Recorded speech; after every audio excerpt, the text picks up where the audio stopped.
This is the Living in Clarity podcast. My name is Brandon Fisher. This is Coach Ratner. And today we're so excited to have Lori Palatnik back on our show with her husband, Rabbi Palatnik. They are the authors of the book, Remember My Soul, which is a comprehensive guide to mourning and bereavement in Judaism. This is a topic we have not discussed on the show, and I'm really excited to really get involved and discover what goes into the Jewish view of what happens after we lose a loved one and what happens to the soul after that. You know why you haven't talked about it? Because people don't talk about it. No, we don't want to talk about That's it. That's a reason Right. why Jews are confused about what happens after we die, because we don't talk about it. Because if we don't talk about it, maybe it won't happen. How many people know they should make a will, Yeah. and yet we're afraid to do it? Yeah. We don't want to face what's really about. But we have to remember that learning about this topic, it's not just for when you die, it's for how you live. Yeah. And you're going to live differently knowing the answer to these questions. Wow. That's so well worded. I got to start off by asking, why are we so scared of death? Is it because of the unknown?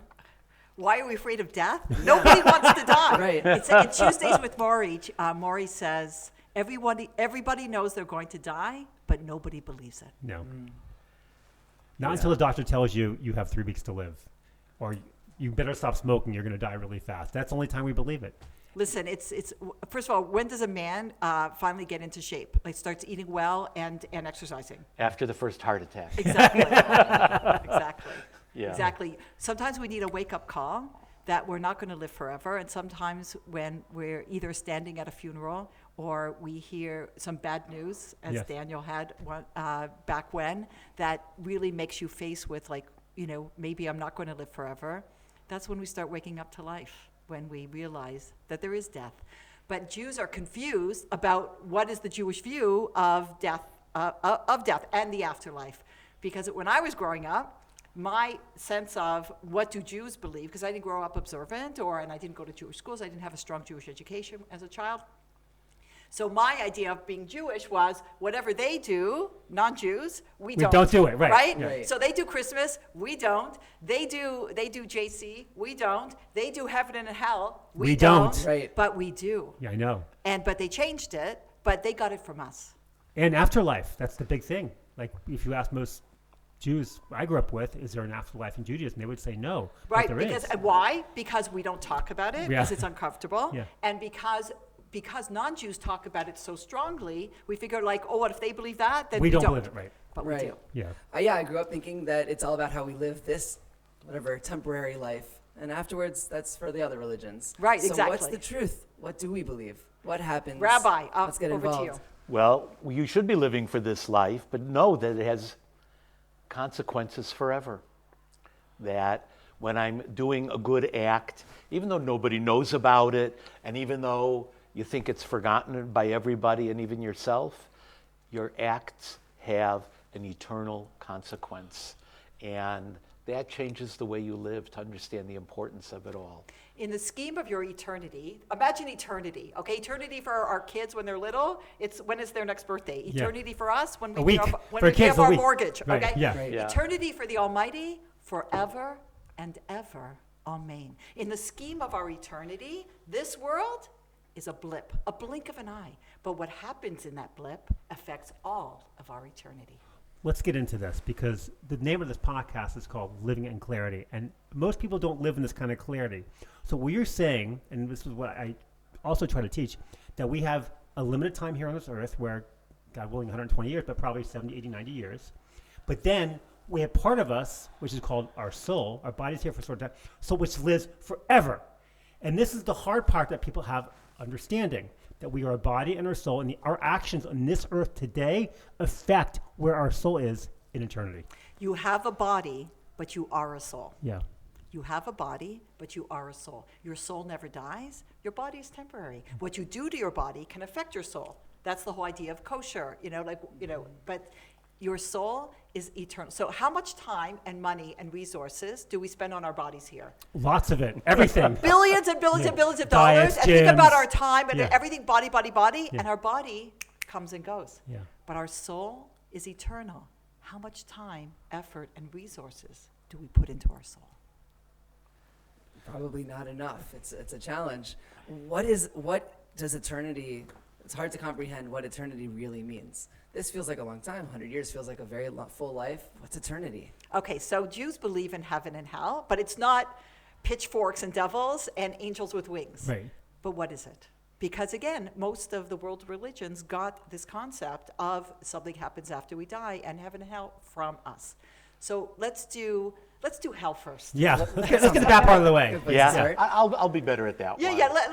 I'm a rabbi. I know how to. The rabbi will do hell. I know how to scare people. Thanks, I know how to scare people. So, Jewish tradition teaches us that Gehenom, as it is called in our tradition, it's a temporary place, and it is dry cleaning for your soul. I remember years ago asking a great Rav about this, and I said, you're coming to speak to an audience and you're going to tell them about hell. Don't scare them too much. He goes, oh, they're going to love hearing about it. They're going to love hearing about it? Even I don't want to hear about it. He said to me like this, look at this beautiful modern city of Toronto. Do you have hospitals here? Yeah. Do they have chemotherapy, radiation therapy? I go, yeah, they have it all. He goes, aren't you happy to know that it's here for people that need it? I go, yeah. He goes, how long would you like to use the facilities? I go, not one moment. But you're happy that they have it, right? I go, yeah. He goes, aren't you glad to know that there's a hell? That's the Jewish idea of it. It's a place where we made mistakes in this world, and we should have taken care of it in this world. We should have changed ourselves and gotten rid of the schmutz. We didn't. Hashem, God, in his love and his kindness, he gives us a second opportunity to wash it all off. So you're saying it's like a hospital for the souls? Exactly. Yeah. Thank you. Wow. So you never want to check into a hospital. No, we don't. And if but- you but I do, like, it's, yeah. if you do, it's not going to be pretty. No. But it's out of, as my husband said, it's out of God's kindness that if you didn't take care of your mistakes here, you're going to have to take care of it there. But people think like, oh, it's going to be hard to say I'm sorry here, or to have that hard conversation, or to humble yourself here. It's going to be much harder there. Better to take care of your mistakes here. So this is all in this book. And it's, by the way, the book is now an audiobook. Yes, it's now, we just came out of the studio. It's an audiobook. You go to remembermysoul.org. It's free. A free book, remembermysoul.org. And why did we write the book? I wrote the book, I have to tell you, it's in the introduction. We moved to Toronto from Israel when we were first married, and we had a couple of kids, and we moved to an area of Toronto called Forest Hill. And I'm like unpacking my boxes, and this is a very Jewish area, affluent, but not so observant. And I had a neighbor across the street. We had a mutual friend, and I guess our mutual friend told her, like, we were moving into the neighborhood, so she calls me up to welcome me. And she's telling me about shopping and about the neighborhood and schools, and then she got to the point, because she knows my husband's a rabbi. She said, Lori, I was tucking my daughter into bed last night, and her daughter was about 8 years old, and she asked me, Mommy, what happens after we die? And she said, I felt bad, Lori, because I told her that according to Judaism, nothing happens after you die. I said, that's not what we believe at all. She goes, really? What do we believe? And I thought this was an isolated incident, that a Jewish person should believe that we believe nothing happens after you die. And then I started thinking about my own upbringing. I started asking around. And Jews have a lot of misconceptions about their Judaism, Yes. but I think this is number one. Number one. Now, death, even when you know that there is an afterlife and that your soul never dies, death is still heavy and traumatic and painful, and the loss. But now it's in a meaningful box. That box is filled with opportunities for us, not just to remember them, but that we can increase their share in the world to come and their Elevate it. pleasure in the world to come by what our choices here. If you live your life differently because they lived and because they died, that gives greater pleasure for them in the world to come, which leads us to heaven. So my husband did hell, so I'm going to do heaven. Okay. So the best analogy that I ever heard to understand the concept of Olam Haba, the world to come, and heaven, is that it's like a theater. It's like a theater. So, and every Jew who does even one mitzvah for the sake of heaven has a seat in the theater, Jew or non-Jew. There's no Jewish theater. There's no Jewish heaven. It's like we're all God's children, and we all have an opportunity to fulfill our responsibilities here and then go to the next world. So you mean like Lincoln Center? Yeah, so imagine Lincoln Center, but some people, so you have a seat in the theater. God is center stage. The ultimate pleasure in life, if you think about the greatest pleasures of your life, whether it's the birth of a child or climbing a mountain or beautiful music or poem, there's a sense of transcendence. There's a sense of godliness to it. The ultimate pleasure would be to be in God's presence, to be in the presence of your Creator. So imagine God is center stage. So everybody's in the theater, but there's a seat. And there's a seat. Yeah. There is front row center. There is second balcony. There's obstructive view. Oh, and there's sure. people scalping tickets in the hall. Yeah. Okay? Yeah. So what does your seat depend upon? The choices we made in this world. And your seat can move after your loved one's died, too. Right. So Their seat can move. your seat can move. How do you move up rows? As we said, the people who who your children, your students, the people you impact in this world, if they live their life differently because you lived and because you died, you're moving up rows. The people in the next world, your loved ones in the next world, they don't know the weather report today, but they know when good deeds happen in their name. They know the choices you're making. And they come to those opportunities. They're at the weddings. Our son is getting married in 2 weeks. Those souls come to the chuppah, to the wedding. They're there at significant moments because you're making these good choices. So why do they know that it's happening? Because they're moving up. And they're getting closer to their Creator, creating greater pleasure for eternity. I tell my kids I want to make sure I get backstage passes. Yeah. Like, I don't want to first round with backstage Now we're passes. talking. I mean, I want you guys to do lots of mitzvahs in my honor. You know, I remember when Lori and I got engaged. It was a long time ago, but it seems like yesterday. Yeah, good answer. Yeah. And when I called my parents, their first words were, "We have to go to the cemetery to tell everybody." So funny. And my With husband's the- parents were not religious. Not religious, but they understood that life events and things it matters for eternity, and they carried that thought with them deeply. That's amazing. Yeah. It's a much better way to be thinking about our lives when we know that our souls live forever, and that how our children live after we died can affect where we are in that, Lincoln Center in the sky, so to speak. So you see, like the choices we make, and again, it's not just for our children, our students, like our patients, the people we help in this world, because you made a difference in their life, and that's why we give money with tzedakah. We will give charity in the name of somebody, in memory of them, or you'll sponsor a book. You'll do something good. Again, knowing that this is not just a nice thing to do for here, you are affecting them there. This is why when you go to many Jewish organizations, you'll see rooms or buildings or books or Torahs dedicated to someone that has died, because they're doing that in honor of the person that lived, as to elevate their soul. And that's why you name children after, you carry on their name. It's And so it's Sephardi. not just their name, but again, it is merit to them. But it's not just children, it's not just giving money. It's when you do good deeds in this world, because I remember the example of that person who was such a great example of this quality that helps them greatly in the next world. Apparently, and my husband can speak to this, we're going to be surprised who's front row center. Oh, yeah. Oh, Yeah. you want me to? Yeah. It says, it talks in Jewish writings that when we get to the world of eternity, that we're all going to be thinking, how important I am and how important I am. And you're going to see somebody sitting at the head table of this banquet. And you're going to go, wait a minute. That's Avraham, that's Yitzchak, that's Yaakov, the greats of the greats. And then there's Joe Schmendrick sitting next to him. What's he doing over there? I didn't see him in And- shul. Yeah, I'm the guy that was going to synagogue all the time. I'm the guy that was the rabbi. I'm the guy that was so And it says that God is going to answer all the surprised people and say, you know who this guy is? He did not learn the Torah. He did not learn the Talmud. He wasn't a big scholar or a big righteous person that people recognized. You know who he was? He's someone that carefully listened to God's voice. He was always looking, what's the right way to be acting when things happen in this world? What is it teaching me, and what direction should I be going? And that person that was always focused like that, he'll be sitting at the front table, and the rest of us are like, but wait a minute, I went to synagogue all the time. What about me? Yeah. But were you really listening?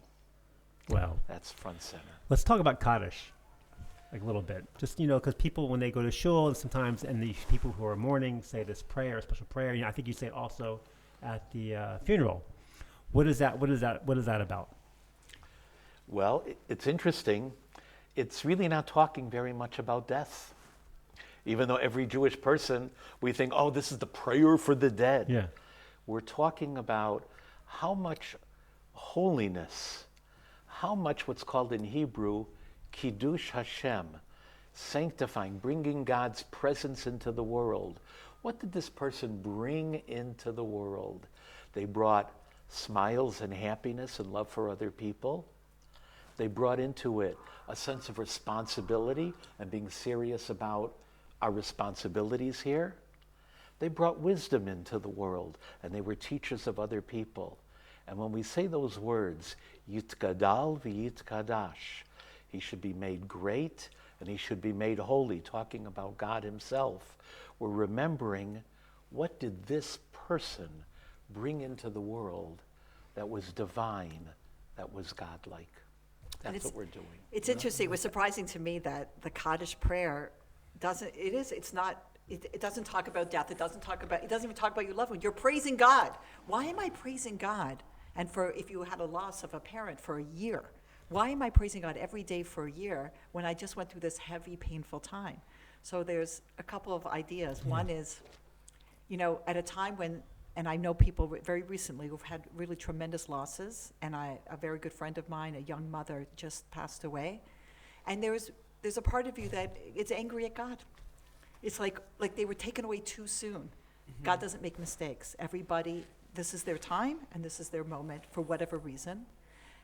So at a time that you could be angry at God, or you could run away and turn your back on God, you are now compelled to praise God because, it's a very high level. But there was a high school girl who was killed in an accident in Toronto, and I remember her father spoke so movingly at the funeral. And it is a high level to say that every day was a gift, that God gave me this gift, and to nurture, to love, to take care of. And now he's asking for this soul back, for this gift back. And who am I to say it's too soon? Right. That this is, and God, you made a mistake. Yes, right. To speak to that, because again, sometimes you hear so often like, oh, they were gone too soon. It's not fair. And first of all, that's not going to help you to go through mourning. It doesn't give any comfort. It actually harms you and holds you back. So I remember years ago, this is when being married to a rabbi comes in handy. There was somebody in Toronto, and we're all praying for them, and they were sick, and we were newly married, and I said, Yaakov, what? I don't understand. If God knows what's going to happen, then why are we praying, and how does this all work, and they're so young. So he gave me an analogy, a metaphor that really I've shared with many people, and it's helped me tremendously, and I hope it helps others. So my husband explained that when you come into this world, it's like you're wearing backpacks. And there's a number on the back. And that's the years that God has assigned you. Some backpacks have the number 7. Some say 37, some say 107. But you don't know the number. And it's clear in the Torah, in the Bible, that years can be added to a person's life or taken away based on different circumstances. But you don't know the original number. So if you go to the house of mourning, to a shiva, and to console the mourners, and the person's 87. The person who died is 87. So what do people say to the mourners? Well, at least he lived a long life. Yeah. Right. Maybe he had 107 on his backpack. Right, you don't know. And you go to the house of mourning of somebody who's 37, and you go, oh, he died so young. Maybe he had 7 on his backpack, and for whatever reason, God gave him more years. We don't know. God doesn't make mistakes. This was the amount of time that this person was supposed to have in this world. Maybe you got more, maybe you got less, you don't know. But this is what and again, we believe in reincarnation. Shocker, okay?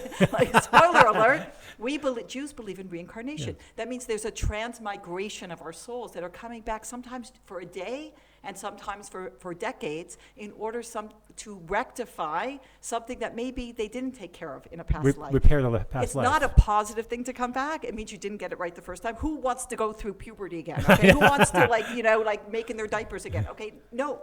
You want to get it right the first time. And if you get it right the first time, you don't have to come back. And apparently our souls didn't even want to come into this world. You're with God. Like, why would you want to go through the birth canal? Why would you want to go through puberty? Why would you want to have a mortgage? Why do you want to get fired? Somebody breaks up with you. It's like Garden of Eden, Garden Eden, isn't it? Yeah, you're basking in God's glory. Yeah. Why would you want to come into this world? But God says, no, this soul, this body. So we reluctantly come. And apparently, we go before God before we come into this world. And we say, fine, if I have to go, at least give me the challenges that I need in order so that I can realize my potential. And we beg God for certain challenges. Because it's through challenges that we rise and we become the great people. So sometimes my husband will come home and say, how was your day? I go, my soul begged for this day. But your soul begged for this day. Your soul begged for that child. Your soul begged for that sickness. Before you came into this world, you begged for certain challenges. Because if I have to be here, let me make it right. So is it fair to look at it as if knowing that I don't like the challenge I'm facing, but I asked for this. I chose this because my soul knew that this is what was going to perfect me. Now, I'm not saying I'm on that level every day. Like, oh, my soul begged for this. Yay. I go through heavy stuff too. And I have to tell you, years ago, I used to have a video blog on h.com. It was called Lori Almost Live. And people people comment on it and they fight with each other and they like it, they don't like it. And I just kind of watch the stream. I can count on one hand how many times I ever wrote back. But one time, I don't remember what I said. It was this little thought. And a woman took, she obviously did not accept it in a positive way. And she wrote, nice for you to say, Lori, because your life is perfect. Oh, gosh. If you had our lives, maybe you would say such a thing. I wrote back. And I said, excuse me, I have challenges in my life just like you. Health, wealth, relationships. I choose to see them as God's opportunity for me to grow. You are blaming, complaining, whining. You said this? Yes, yeah. I wrote this. I said, That's the difference between you and me. We all have challenges. Now, if somebody dies, your loved one dies, and you don't believe something happens in the world to come, or you don't think that we believe this, it's heavy and it's dark. And somebody who does know and does believe, it's still heavy, but it's not dark. No. Because you realize that, it infuses it with meaning. What I can do now, and when the Kaddish prayer, one of the reasons that we're praising God, because now my relationship with my loved one is only through God. And now I'm praising God because, again, every day is a gift. Every moment is a gift. Every person in our life is a gift. God doesn't owe us anything. With everyone in your life being a gift, we really do feel it. Sometimes we don't think about it, but when we lose that person, we realize how much of a gift that person's presence was. So it sounds like when we say it's too soon to lose that person, there's an element that means that it's too soon for us to handle the loss of that person no longer being in our life. Your book outlines the mourning process and how that helps develop and move forward. I'm wondering if we can talk about that a little bit and how the mourning process in Judaism can guide you through the loss and the challenges. Well, can I disagree with you? Yes, absolutely, 100%. I mean, on camera anyway. We had a neighbor that was a gentleman, Mr. Cohen, that we greatly respected, and he was a survivor of the Holocaust. And he taught me a lot about life. And one thing that he taught me, he said, people that went through suffering and tragedy in Europe in the Holocaust, he said, no matter how bitter they are and no matter how angry they are, you have nothing to say against them.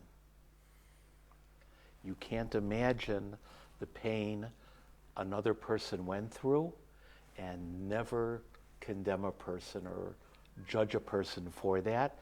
I agree with my wife 100%. When you internalize these ideas and you learn about them, you can come to a shalom, to peace with God. But when you're looking at other people, you don't know what they're going through. And we always have to have humility to remember that. That's what you should tell the woman who is criticizing me, because she thinks my life is perfect. You don't realize that everybody has challenges. But we, on the canvas of our life, you have no idea what God's going to throw. You have no idea what God's going to throw on the canvas of your life. When we're walking to the chuppah, when you, God willing, will walk to the chuppah, you have no idea what you're getting yourself into. You have children. If we really knew what was ahead, we wouldn't do it. Okay? So you don't know. So what are we? We can't control because we have no idea what God is going to throw at us. What can we? So we're not the painter, but what are we? We're the framers. You could frame it. You could decide that this is an opportunity to grow, that you could infuse it with meaning. It doesn't mean I'm happy. This is heavy. But you are framers. And a frame of a picture can enhance the picture. Yeah. A frame can distract from it and can actually take away the beauty of it.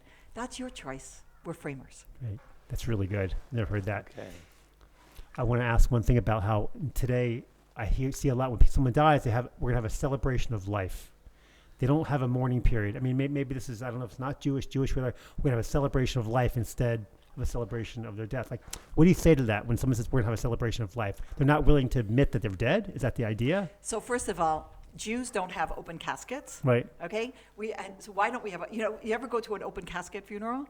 Yes. Yeah. Okay, so I've been to them. Okay, they're non-Jewish funerals are often so what do people do? Like, I remember, it was an open casket, so waiting in line, and then you get there. What does everybody say? Push it. She looks good. Okay, because they make them up, and they have the hair and the clothes and everything. We don't do that. Why? Because they're dead. Yeah. We don't pretend that they're alive. Because when you beautify the body, it is basically saying, my loved one was a body.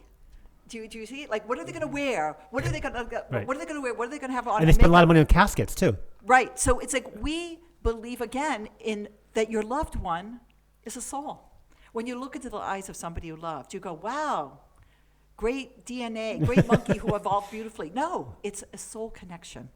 Your person, it's soul to soul. Yeah. So that's so when you hold on to the body, we don't embalm, we bury immediately. In Israel, you're buried the same day. Yep. Okay, there's not even a casket. No. You're wrapped in a shroud and you're put into the ground. Yep. But the law of the king is law, and so when you're outside of Israel, then you have to have a casket, but it should be a very simple casket. Because when you have all these, and even John F. Kennedy, actually, it was noticed, had a very simple casket. It could have been much more ornate. It could have been much more. Why do we do this? Because again, it's we now realize when somebody we love dies, and you see in the laws of mourning, it reinforces to know that not only are they a soul, I'm a soul.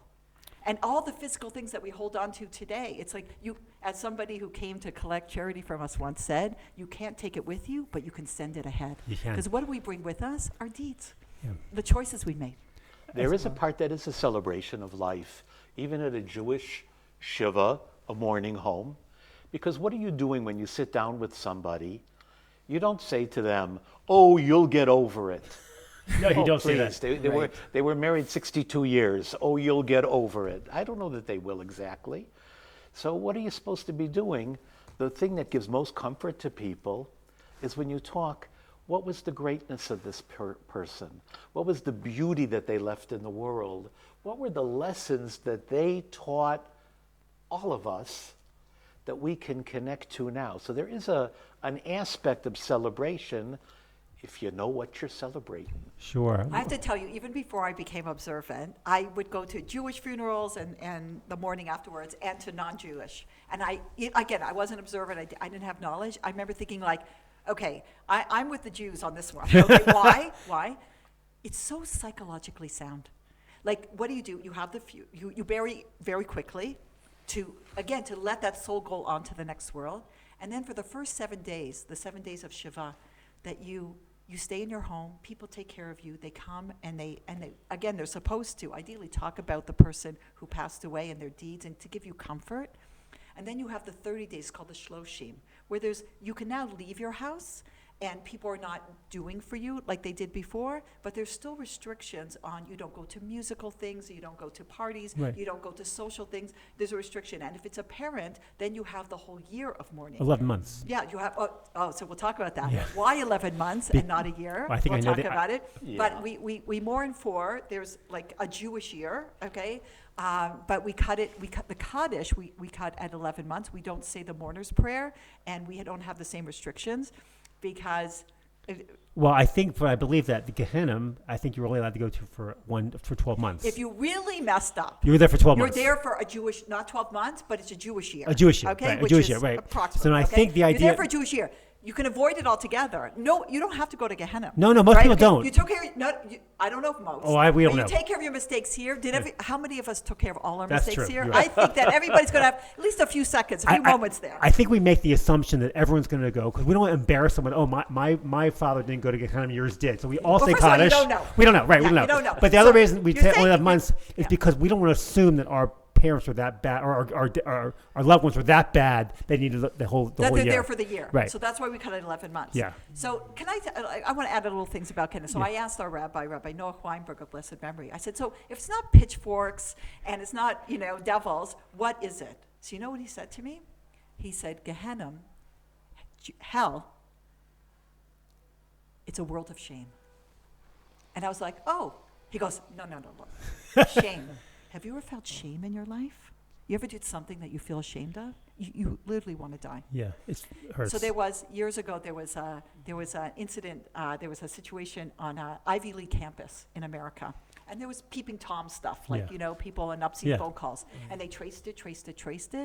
It was one of the deans of the college. Oh, gosh. So what do you do with somebody like that? You arrest him, you throw him in jail, you take away his shoelaces, and you give him a spoon to eat with. Because shame is so heavy, you will wanna take kill your his life. Right. He's on suicide watch. So what's the shame of Gehenna? What I could have been, what I could have done. What I should have been, what I should have done. What I would have been, what I would have done. It's the shame of knowing. Regret. It's unbelievable regret. And you want to go back. I'll say it. So I'm saying I love. And now it's too late. And the heaviness of it. And something else that the rabbis teach, that even as I speak about it, like my chest constricts. Why? One of the things of Gehenna is that God will show you what your life could have been, what it would have been if you had had the courage, if you had not buckled under social pressure, if you would have realized your potential. Can you imagine that? That's how my kids could have come out. That's what I could have done for my community, for my people, for the world. That's so heavy. It's like in the movies. It'll show you the movie of your life, the life you could have lived. Right. Yeah, what's that movie? There's a movie that shows. It's a Wonderful Life. Yeah. And it shows you if you hadn't been here. Well, that's if you hadn't been there, what would have happened and what a difference you made in this world. And it's really, you see that. Heaven Can Wait. That was a good movie too. Yeah. I've never seen that. So could have, would have, should have. We don't want that in our life. No. You don't want could have, would have, should have. But it takes clarity and the courage to live your clarity. We have to get going. It's amazing talking to you about this. But I want to say one thing that I heard from one of my rabbis is that when we go to heaven, God doesn't take American Express. He only takes receipts. We can't say, now I'll give you money. Like the only thing, your mitzvahs, your deeds you do have to be done here. Because in fact, it's one of the reasons why when Jews go to cemeteries, they can't say brachas in the cemetery. They can't have their seat out. They can't do mitzvahs because the dead can't do mitzvahs. And we don't want to show it in their face. Look, we can do it. You can't. So we have to be able to do everything we can in this world because our soul lives for eternity. And what we do in this world affects our eternity. I hope everybody that's part of this discussion, everyone remembers, it's not going to change the way you die, but it should change the way that you live. That's right. And if you want to hear more or read more about it, Lori's book, Remember My Soul, is available where? So Remember My Soul, you can get on Amazon, Yeah. or probably on Amazon, the Right. best way. But really, I really urge you, it's a free download, to go to remembermysoul.org.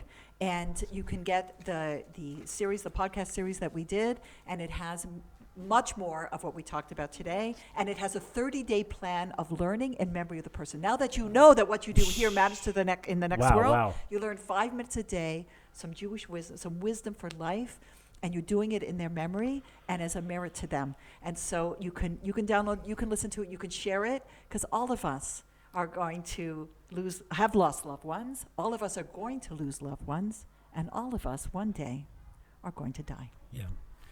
You ended that so nicely, but I have to ask one more question. All right. My favorite mitzvah in the Torah right now is choose life. It's so related to this, where we're talking about death and what happens. I'm wondering if you can share a key to clarity that will help our audience choose life. You can each share one if you would like. you want to go ahead or? No, go ahead. Yeah, rabbis first. All right, so choose life. Ubacharta b'chayim. How is this moment going to look differently in the light of eternity? And am I living congruently with my deepest values, what I deeply believe in? Ask yourself at least those two things on any moment, and that's your choosing life. That's So great. choose life doesn't mean choose to breathe. Choose life means choose awareness, choose to question, choose to strive, choose to realize your potential. We're always making choices. My husband always says, ABC, always be choosing. Use your, it's called, in Hebrew, it's called bechira. It means like your free will. That we're not robots. God gave you opportunity, and you could go this way, you could go that way. And it's two different lives, and you can choose. So choose wisely. I love that. Rabbi, Lori, thank you so much for joining us. Thank you so It's much. been Thank such you. a pleasure to have Pleasure. you. A pleasure. And thank you for watching the Living in Clarity podcast. We'll see you soon.